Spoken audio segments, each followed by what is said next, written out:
Hey guys, Cooter Brown here. Just want to give you a quick update on the Tristyn Bailey and Adam Fucci case. Tristyn Bailey was stabbed and murdered at the age of 13 by a 14-year-old boy named Adam Fucci. Anyways, he had a hearing today, and I just wanted to bring that to you live so you guys can have an update on that. Then afterwards, we can talk about the Daybell case and is she still LDS or Mormon or what's going on there in the theology?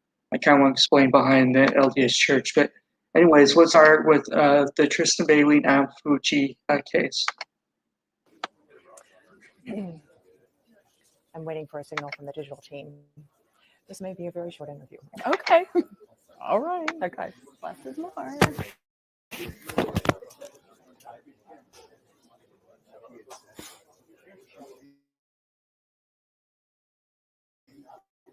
There are all kinds of moving parts here.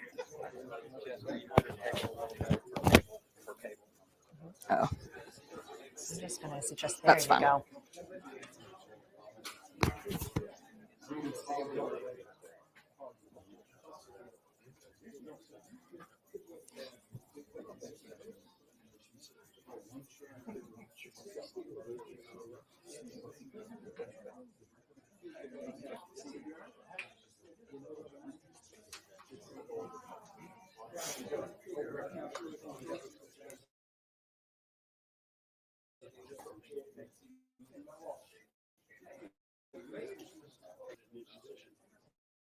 Okay. All right. So I'm getting the signal that we are good to go on our website where we are streaming live from the St. Johns County Courthouse. Good afternoon, everyone. I'm Jessica Clark, and we are here for a press conference from the State Attorney's Office to hear the very latest in the case involving Aiden Fucci, a 14-year-old who we now know has been charged with first-degree murder. And joining me now is a former prosecutor here in the Seventh Circuit, Christina Opsahl. Thank you so much. You're in private practice Thank now. you. I am. Okay, so you've been able to look through some of the paperwork. We now know he's been charged as an adult first-degree murder. Correct. What do you think? Well, in order for a juvenile to be charged with a life felony or any felony punishable by death, it must come from grand jury indictment. The state attorney's office cannot charge that on their own. So looking through the paperwork, grand jury came back with a true bill indicting Aiden Fucci with first-degree murder. From here, the jurisdiction leaves juvenile court and has now been transferred to felony court, where he will be treated as an adult in all aspects up and through trial of the case, except for sentencing. When we get to sentencing, there are different rules and procedures for juveniles in order for them to be sentenced for life in prison. Okay, what are those? Well, if he's convicted as charged of first-degree murder, then the court shall sentence him to life in prison if he meets certain criteria that has to be done in a separate sentencing But he hearing. cannot receive the death penalty Correct. because of his age. Correct. Juveniles in Florida cannot receive the death penalty. Okay, so this most severe penalty that Fucci now faces is life in prison without parole. Right? Well, juveniles, almost. Okay. Florida, life means life, natural life without parole. However, over the course of the last 20 years or so, the law has changed a little bit to where juveniles. I'm going to stop you real quickly here because it sounds like the press conference is very close to getting started. And of course, we want to hear what's being said. RJ Larissa has taken the stand. He is the state attorney here for the Seventh Circuit. And so we're going to stop and pay attention to what's going on back here.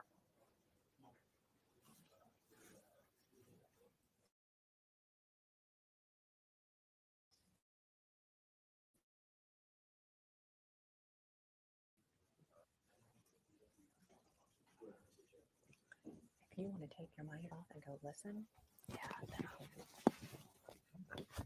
say, that's fine. I got it. Thank you.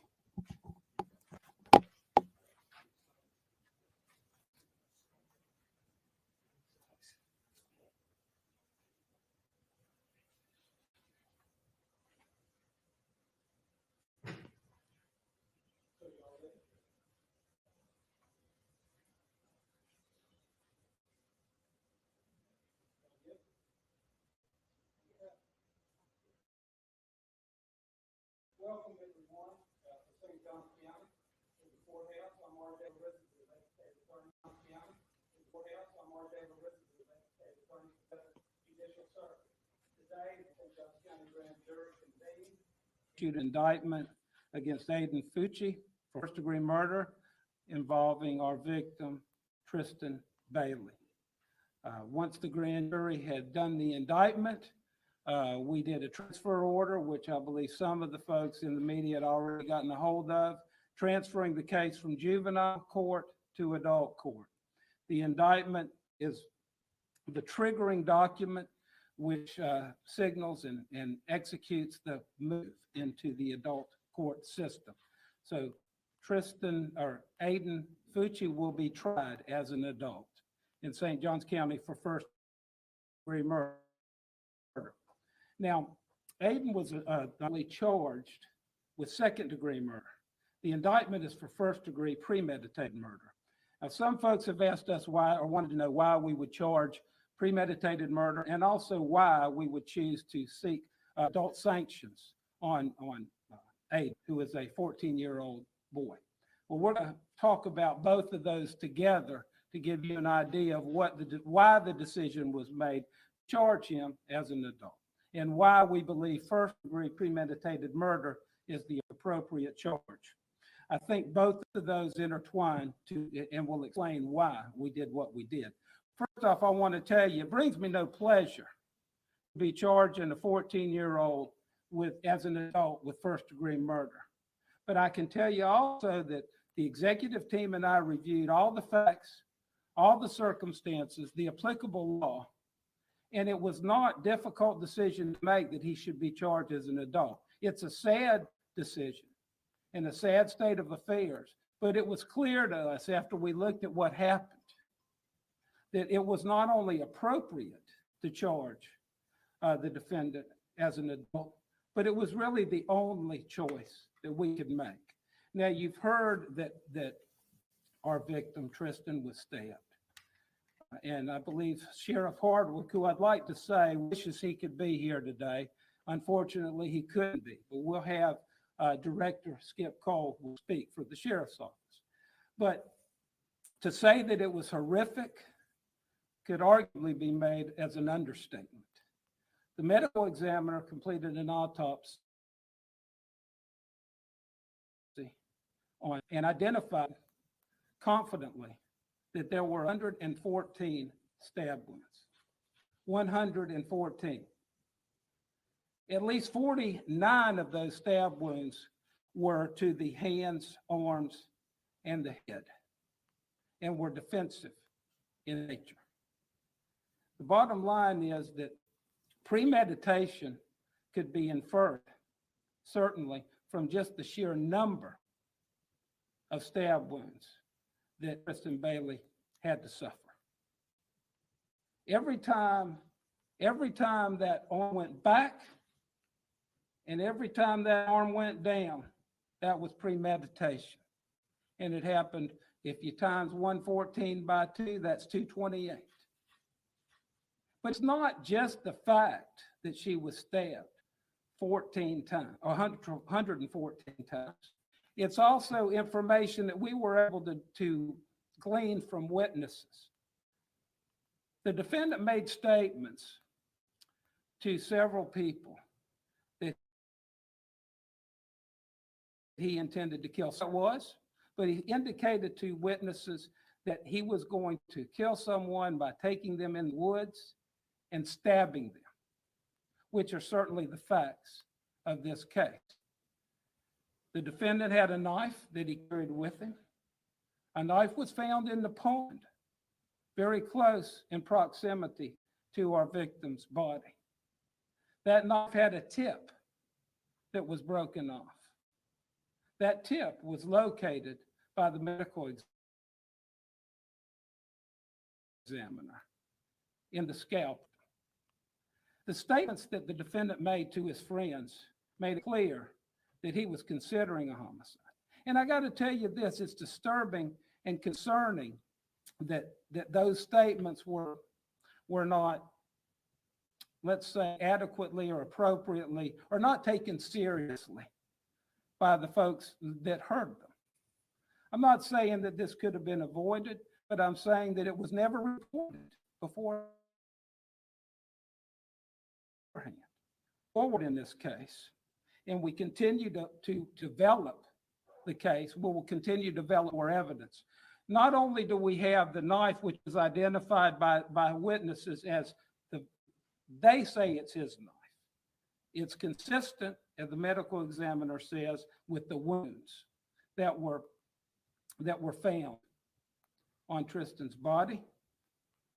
And it's also the description and the hilt and the wounds themselves match up per the medical examiner. Not only that, we also have DNA evidence that we have developed regarding this case. There is the defendant's DNA on the body of the victim. And there is the victim's DNA on the knife blade, on shoes that belong to the defendant that were found in his bedroom, on a t-shirt, and there's additional items that we are looking at now that have been sent to the FDLE lab for confirmation of blood and DNA analysis. I just want to say that I hope parents will learn something from this vicious and brutal murder. And that is that you need to know what your kids are doing and what they're saying. Because while we might not be able to stop these brutal and vicious murders from happening, we ought to at least try. And sometimes parents might be reluctant to dig into what their kids are doing. For those of you who have kids, you know that when you're wondering and asking and investigating what they're doing, you have a battle on your hands. But it's a battle worth fighting. So I hope that parents will realize that teenagers are capable of things we have never imagined they could be. And this case is an example of that. What I'd like to do now is invite Director Skip Cole, the Director of Criminal Investigations for the St. Johns County Sheriff's Office, to say a few words.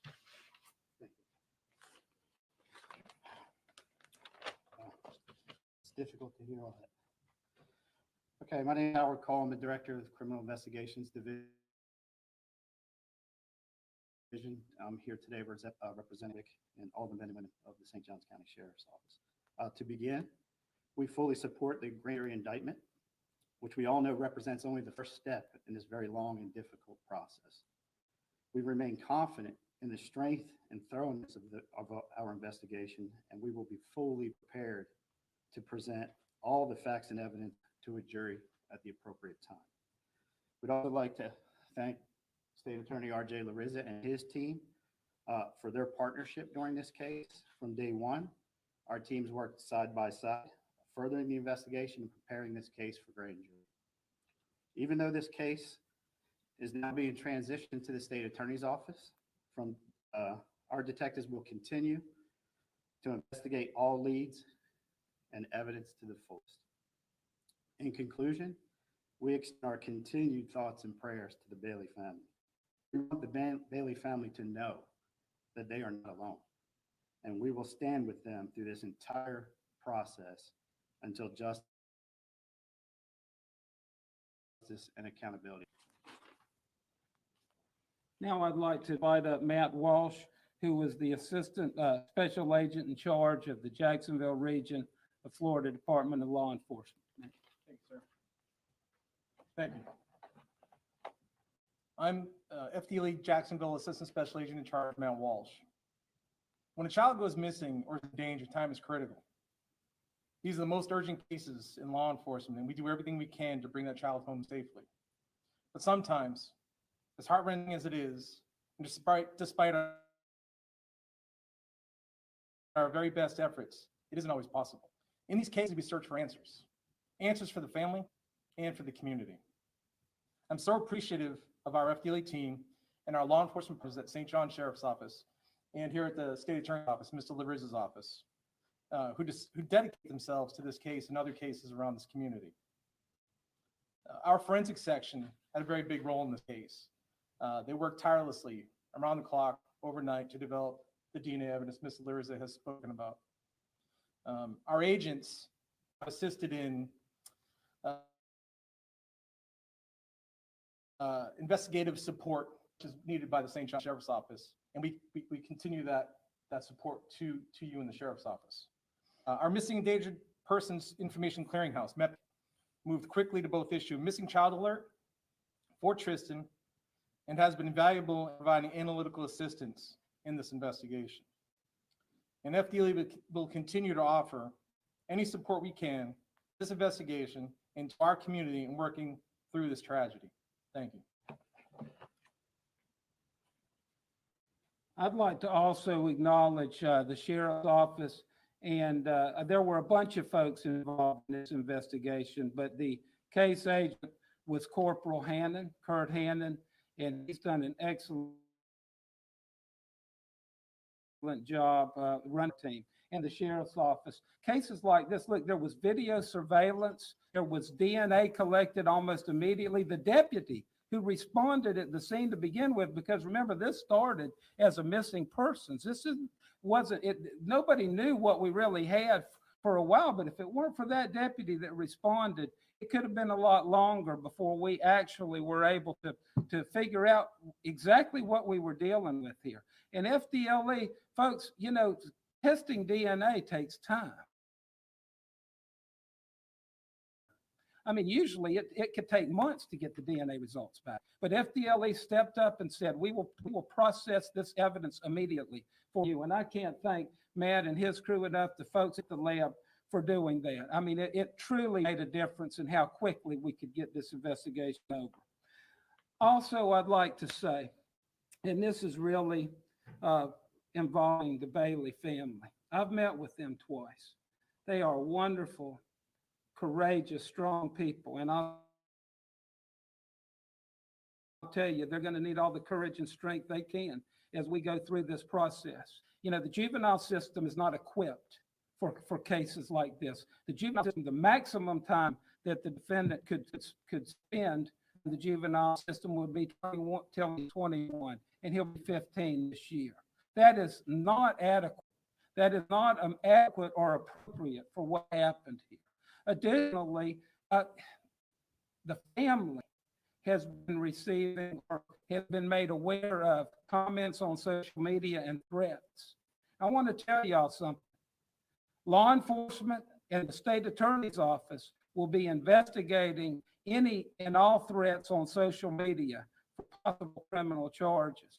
And I want folks to know the family needs your help. They need your support. If you can't give them that, then you should keep your mouth shut.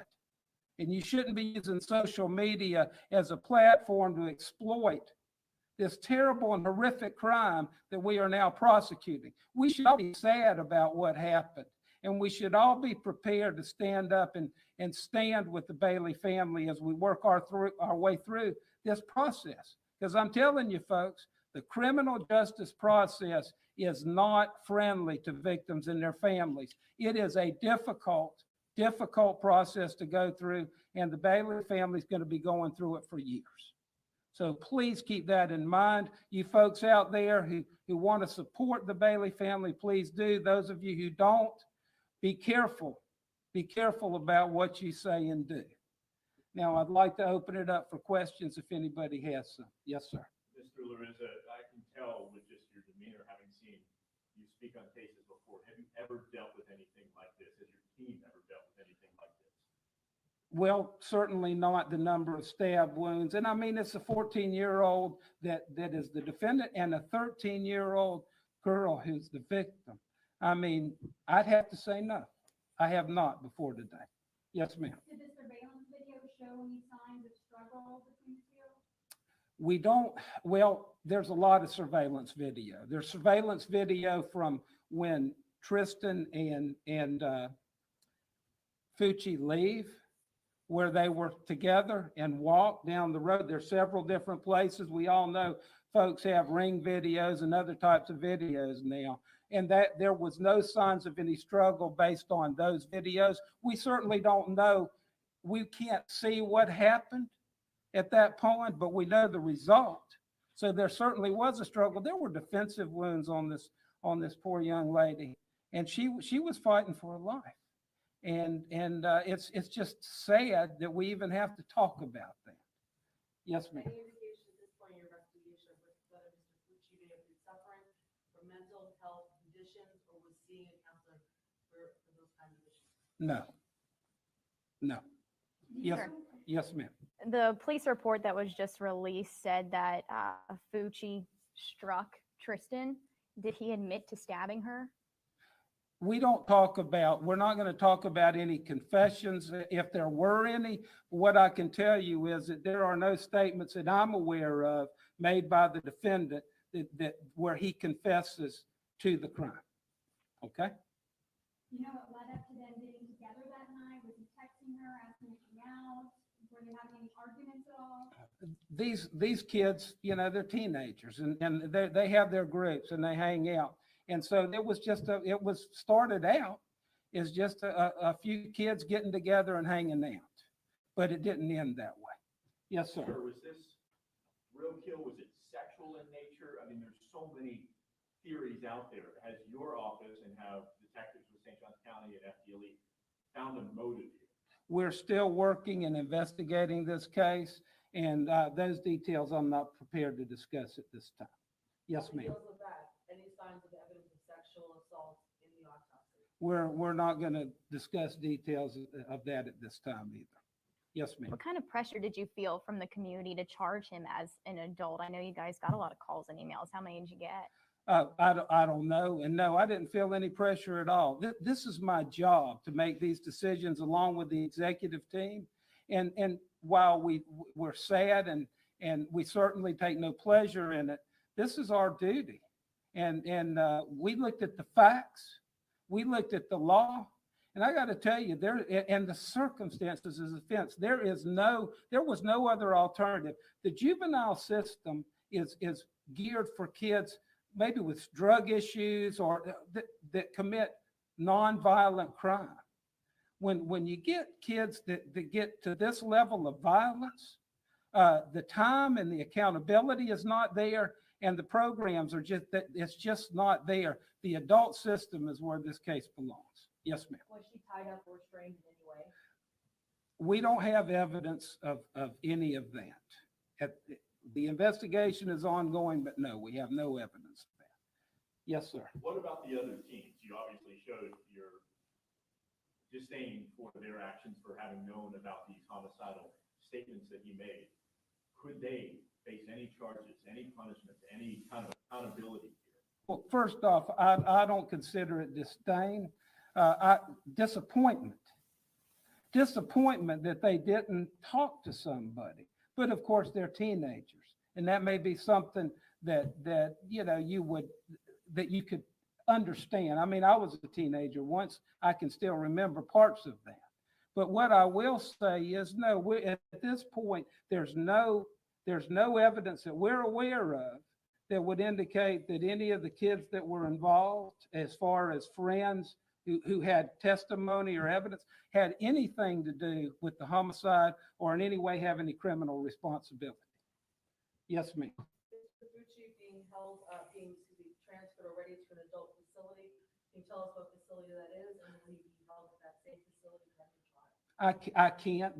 That's a decision for the sheriff's office, and I think Sheriff Hardwick, along with the directors, they will make that decision about where he will not stay in Volusia County. I'm fairly certain of that. Has he already been transferred as we speak? I don't think so. I think we'll try to get some information to you about a first appearance. I think we will have that for you, maybe even as early as this afternoon, so that if you would like to try and attend or zoom into it, that you could do that. Yes, ma'am. So will he not be coming to St. Johns County? He might go somewhere else? At this point, that's still being determined. What we'll do is we'll find out where he's going to be and when, and we'll let you know. We'll notify you. Okay? Yes, sir. And will he be kept, and this might be for Director Cole, will he be kept by himself because of the notoriety and the horrificness of this case? Juveniles are kept separately, typically from adults, even in adult county and state facilities, so that they have protocols for that. And if he's held in the St. Johns County Jail, they have their protocols. If he's held in another facility, not run by the sheriff's office, they'll have their protocols, but he will be separated. Yes, ma'am. Has Fucci showed any remorse There's video that I think y'all have access to, you've seen. I think that answers that question. Yes, ma'am. Do you believe that life in prison without the possibility of parole is appropriate sentence for this? Well, first off, let me say I think it would be, but that's not the case for the defendant. He could receive a life sentence. He could receive less because of the Graham Miller decisions from the United States Supreme Court saying that it would be cruel and unusual punishment to have a minor sentenced to life without the possibility of parole. The irony there is, what about what happened to Tristyn? Would you consider that cruel? I certainly would. But the bottom line is that he will be eligible for, if he got a life sentence, that's the first if, he would be eligible for a review at 25 years. And at that point, a judge could decide either to reduce his sentence, leave it the same, or release him. But he will get the benefit of a generous consideration or accommodation simply because he was not 18 years old at the time. Yes, ma'am. Is there any indication that he was under the influence at the time of the crime? Not, I don't believe so. Yes, ma'am. Will there be another first appearance? If so, when? There will be a first appearance. Not sure when, probably tomorrow, but what I said is we will get you that information. I'll ask Mr. Shorstein, our PIO, to make sure all of you are notified so that if you want to be there or at least Zoom in, that you can. Okay? Yes, sir. Mr. Larissa, if this case were to go to trial, could it be tried here, in your opinion, here in St. Johns County? Well, I don't know. We'll just have to wait and see. The attempt is always made to try it in the jurisdiction where the crime occurred. And the judge makes the ultimate determination about whether or not to transfer venue. The defense may ask for a change of venue, but typically in my experience, the judge will attempt to do it in the jurisdiction where it occurred first. And if that doesn't work, then pick another jurisdiction. Yes, ma'am. Yeah, you said that these were kids hanging out. Do you have any indication that they were linked romantically in some way, either before that night or as of that night? We're continuing the investigation, not prepared to really talk about that today. Yes, ma'am. Do you know if Tristyn was his target? We heard a rumor that he was trying to lure other girls into the woods that night. Do we know if she was specifically who he intended that night? We have no information that he had specifically targeted her. The information we have is that he had told friends that he was going to kill someone and that it was imminent within the next 30 days or within the month. And he talked about that to some of his friends several times. Never a specific individual identified, and at this point in time, the sad reality is this could have been simply a case of the wrong place at the wrong time. So did you try and bring other girls out that night? We have no information in that regard. You have a criminal history. We can't see his juvenile records. Can you tell us about his past? Well, juvenile records are confidential, but no, he didn't. What about at school? Did he have?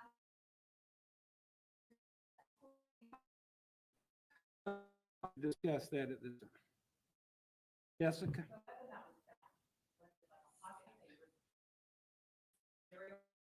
It was your typical buck knife.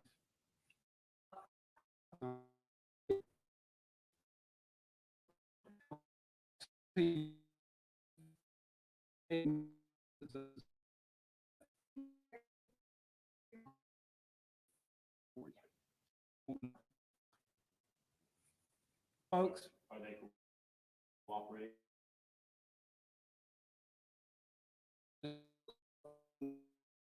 prepared to say at this time. Okay?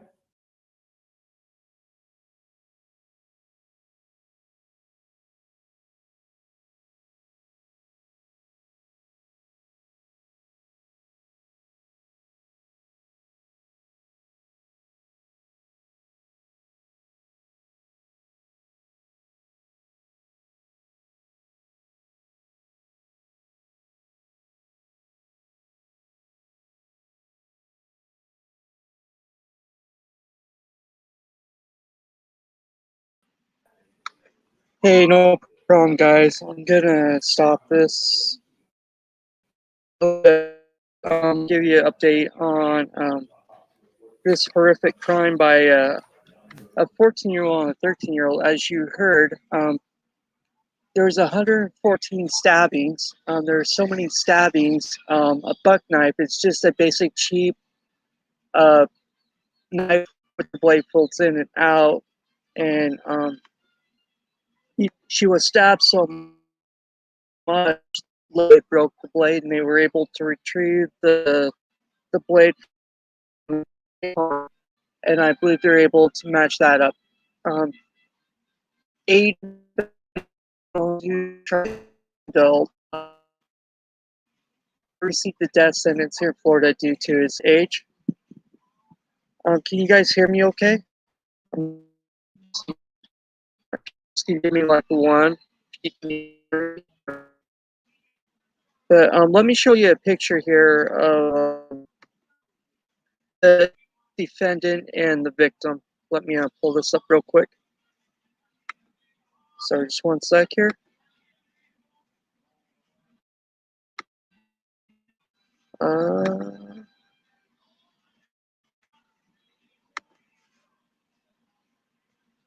Can you guys see the picture right here? Let me see if I can. So, you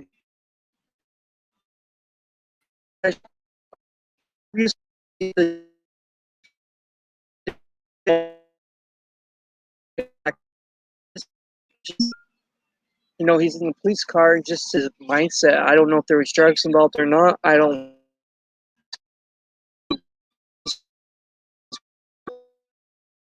Meditated that, you know, his goal was to commit this crime within 30 days. And again, a crime scene that must have been going up to this is just horrendous.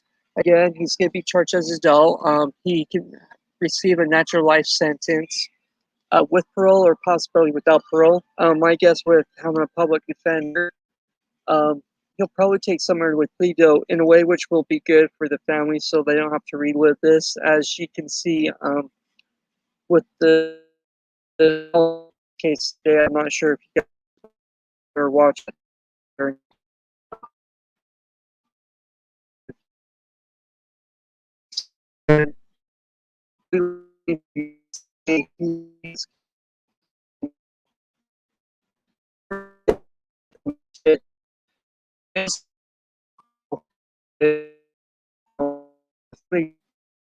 Family to seek justice, they had to relive this along with like George Floyd's family and with the it's a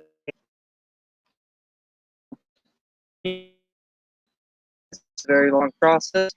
It happened like mid-May, May 12th, I believe. They just had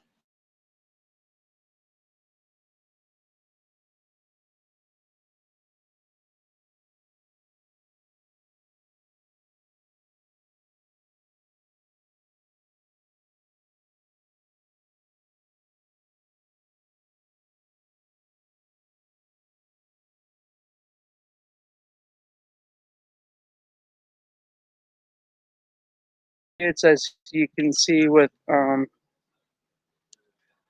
Baby Cash and what happened to him is just horrible. Uh-oh. Can you guys hear me now? Or not?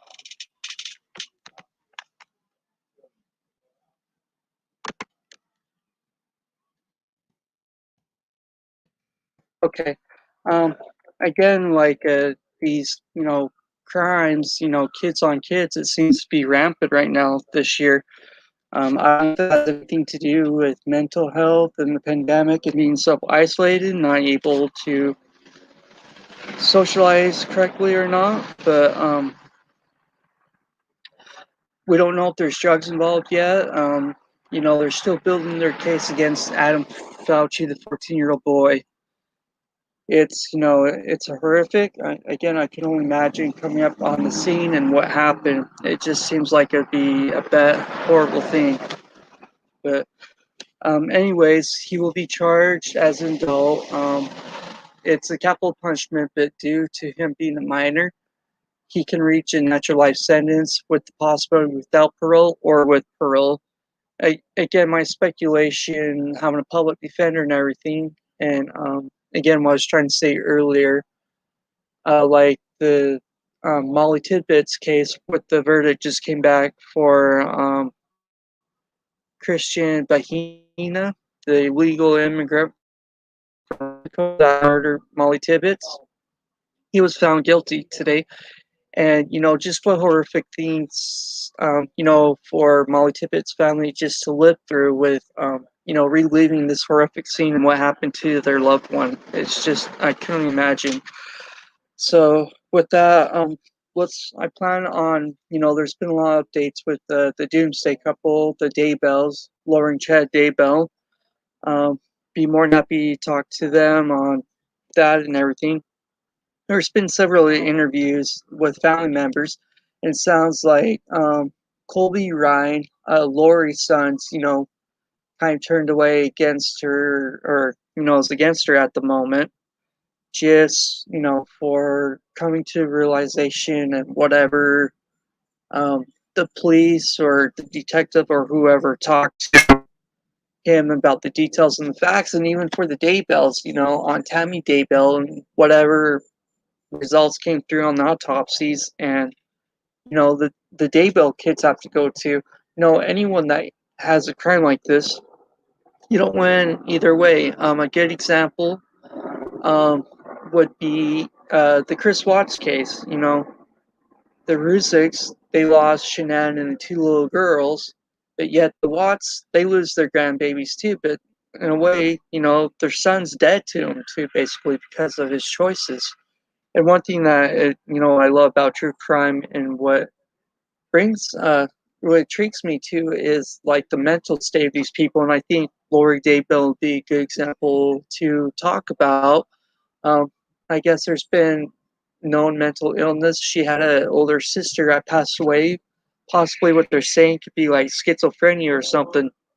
Obviously, with the everything that's coming on, she is not competent to go to court, which, she's not off the hook or anything like that, but she's going to go to a couple of different mental hospitals and different treatment plans, I guess, to receive the mental health that she needs for this, which is a, difficult thing what's going on at the moment. But with that should be interesting on how long it will be. But again, the wheels of justice are gradually changing and everything. It's going to take some time for it to go through. As far as like Chad Daybell, it's moving on just fine with him. It should be on the right course and no deviations. Of course, there's going to be a lot of motions filed and a lot of drama on theatrics with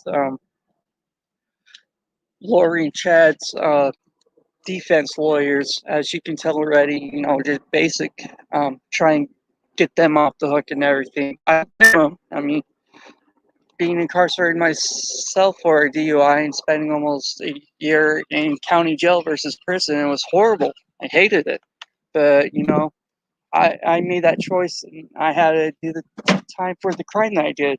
It was a stupid choice of mine, but, I never would try to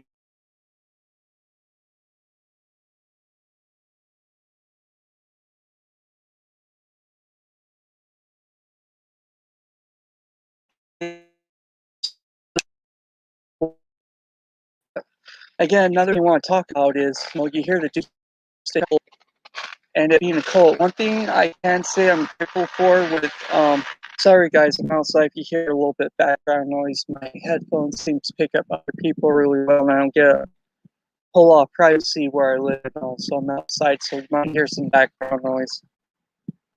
But one thing I don't understand is, and I appreciate is,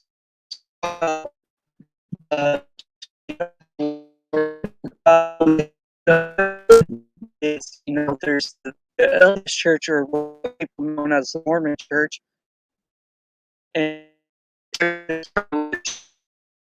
reform. I do believe a lot of mental illness. So I'm going to go a little bit into the theological I am a Mormon. I am a practicing Mormon. Did hold a temple and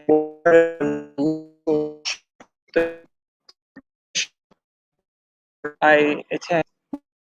So I wanted to talk a little bit about that and maybe mindset. It's not someone person that and it just the mindset of growing culture and the practicing just like any language, 9/11 for a good example of the jihads or crashing planes into the twin towers and attacking the Pentagon. I can definitely understand there's going to be extreme believers, and it could be it doesn't matter what if you're Muslim, Christian, or whatever. You're always going to have these radicals, and unfortunately, that's a. I'm not stroking guitar, Smiley. It's that was actually a dirt bike going by. Um, Again, my family on my mother's side. I'm going to talk a little bit about the LDS religion right now. My family has been in this Christian religion. It's the actual name of it's called the Church of Jesus Christ of Latter-day Saints, and I was actually one of those guys, Mormon missionaries. You would see with white, trying to process what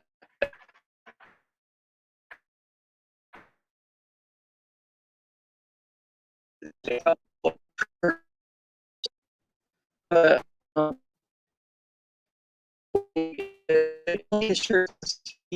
to have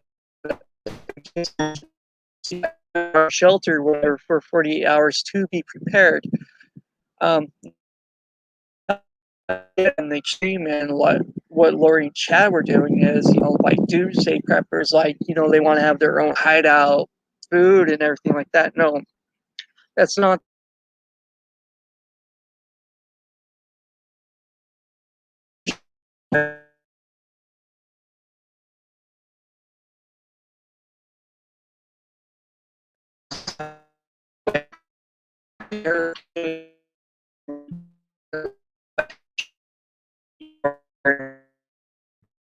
With that, the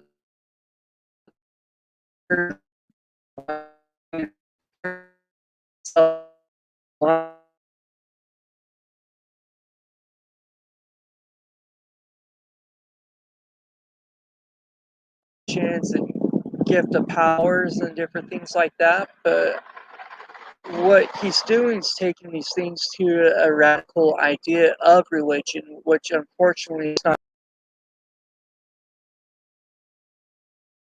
And, there's been a lot of talk lately I heard about, especially among women, is the gift of like healing or Reiki or whatever. Every time you hear about Chad before Chad giving a blessing, someone dies. Whatever method he's using to kill people or not is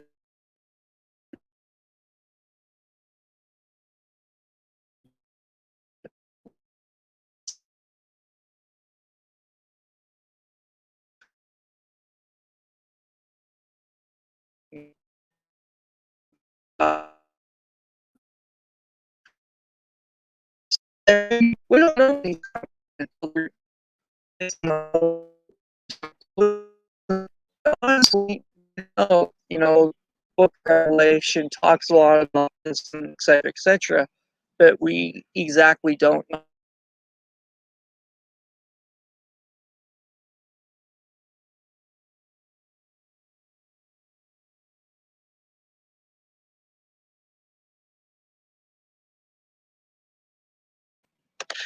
I I mean, I know what Christian religion to an family or whatever. there is a there's dad received Jerusalem, and the father received a revelation that his 4 sons need to go back into Jerusalem, talk to this guy named Laban that has like their genealogy record. And so the 4 brothers need to go talk to this guy named Laban, and basically they try to negotiate, and these 4 boys almost get killed, and so they're back out in the desert, and the leader of the 4 brothers, his name is Nephi. Anyways, 2 of the brothers, get feel like this is a bad idea and they shouldn't go back because they were almost killed the first time going in there. Well, anyways, they get in a squabble and they really start beating the leader of them, Nephi. Angel appears and tells them that he will deliver the bad guy Laban into their hands, but just to have faith. So basically, there's a scripture. Again, I'm just paraphrasing it. Just Nephi, the leader of the brother, goes back in. He's dressed up in the cloak and everything, and God delivers this man Laban or whatever to Nephi, and then an angel's voice tells him, to kill this guy. And Nephi's like, no, I don't want to. That's not right. It's wrong. But I'm just paraphrasing the scripture, and what the angel says, and this is coming from the Book of Mormon, is better for one man to perish than a whole nation to perish. So again, basically, 4 brothers are supposed to get the gold plates, which is basically their heritage genealogy, and to take their family from the old world Jerusalem and come to America and establish the continent here, basically what the Book of Mormon's about. So the LDS Church is really big on genealogy and doing family history, and the temples are very significant too. What another example of the Mormon Church, which I think is a beautiful thing. Sorry, I'm just giving you. I'm kind of bouncing around, just giving basic stories here and there. Is one of the ordinances in the temple is called baptisms for the dead. And basically, you're not baptizing dead bodies, but what it is for loved ones that have died and moved on. We believe they're kind of in a limbo state called paradise, and so this gives them a chance to accept Christ. And by people still here on earth, is you can stand in as a proxy for the person that have moved on and to be baptized in their name, and it gives them a chance to accept Jesus Christ and to be moved into his kingdom. If you like to know more about what I'm talking about, there's a website you can go to, comeontochrist.org, or if you just type in Latter-day Saints or LDS Church or something, there you can find more of the basics of the church. Again, I'm just paraphrasing. Another thing that the LDS Church teaches is families are forever. And so another ordinance or something they do in the LDS temple, it's called sealings. And one thing which is really screwy that Lorie and Chad do is they're in a LDS temple down in Mesa, Arizona, which is not far away from Phoenix, Arizona. And normally you have someone like, pastor, preacher, or judge, or someone that, by the authority of the state, they're able to marry you. Well, even by in the LDS temple, there's a person over this marriage or the sealing, again, which is, you're being married, sealed all time together. It's just not till death do you part, but you're married to that person for eternity. And so with this is, according to Chad and Lorie, it's okay for them to go by themselves into this temple and to get married, but sealed to each other. It doesn't work that way, folks. That's not how LDS religion is. We do believe in a very structured, and it's not to brainwash you or to do anything corrupt. The LDS Church is a very good church. Again, on my mom's side, my family has been in it almost since the beginning. And, I'm from Utah originally. Again, I grew up in Utah, currently live down here in South Florida, still practicing. But again, I appreciate all the content creators saying there's a difference between the LDS Church and what this cultish or whatever that twist, taking scriptures or whatever from the Bible, the Book of Mormon, twisting them into what fits their narrative on what they want. It's not right. It's wrong. It's immoral. But again, with the Daybells, Lorie, she went nuts. Currently, right now, she's incompetent. So the state of Idaho is going to try to get her mental health good again. Chad, I would like to punch him right in the face if I ever got the chance to see him, especially, last hearing the grand on the murder charges that were being read to him. I mean, why do you want to kill your family? Again, like with the Chris Watts, get a divorce. If you don't want your kids, there's other resources or family members that would be happy to take these kids off your hands if you don't want to take care of them. You don't have to annihilate them or kill them. It's ridiculous. It's sad. It's pathetic. And again, like Tristyn Bailey, and I had it recorded, but again, I guess the copyrights or not, there's a celebration of Tristyn's life, and it's very beautiful. If you guys get a chance, I believe it's called like Tristyn's Celebration of Life. And it's her family that talks about her and what type of person that she is. And, Fauci, with his case again, it was premeditated. As they were saying in that news conference, that he premeditated, he told his friends that he wanted to kill someone, stab him within 30 days. Obviously, he reached his goal. He didn't say who or when or not, but obviously he did it.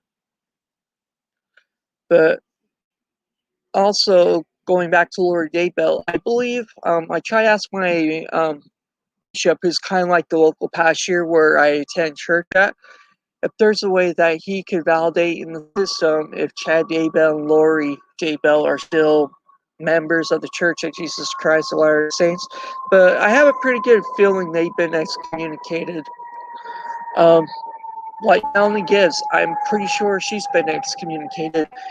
People taking these extreme ideas and, being associated with Chad and Lorie and stuff, they're no members of the LDS Church. I'm very positive and certain of that. They are still, and you're always welcome, once you're excommunicated, to attend the church and to be restored back to membership and to good standings with the church. But as far as Lorie and Chad Daybell, I'm pretty sure they've been excommunicated and no longer are members. Anyways, I hope y'all doing good. I just want to get some stuff out there, especially try and give you an update with the Tristyn Bailey and Fauci case. Again, I live here in Florida, and just what I heard earlier this morning at work and listening what was broadcast on what happened, updates on the case and what little facts that came out, it's just heartbreaking. And of course, the Daybell case or the Doomsday Couple, so many twists and turns and players and that. But I hope there will be conspiracy charges on Charles Bell coming against Lorie. She deserves it. Obviously, there's rumors of a phone call being out there with Melanie Gibbs talking to someone, and basically Charles Bell murder was planned. Anyways, I hope you all have a wonderful Friday night. Thanks for tuning in. I'll try to do this more and do better content. Again, I'm barely new to this. It's very hard for me to do. As you can tell, I don't have a lot of privacy where I live. But I'll try to come on, do a lot more updates, and have a conversation with you guys and everything. So thanks for jumping in. Hope you all have a wonderful Friday night and have a wonderful morning, evening, afternoon on whenever you may listen to this. Thanks for tuning in. And again, I would love to hear from you if there's any other cases, or please leave a comment, subscribe, share, and like.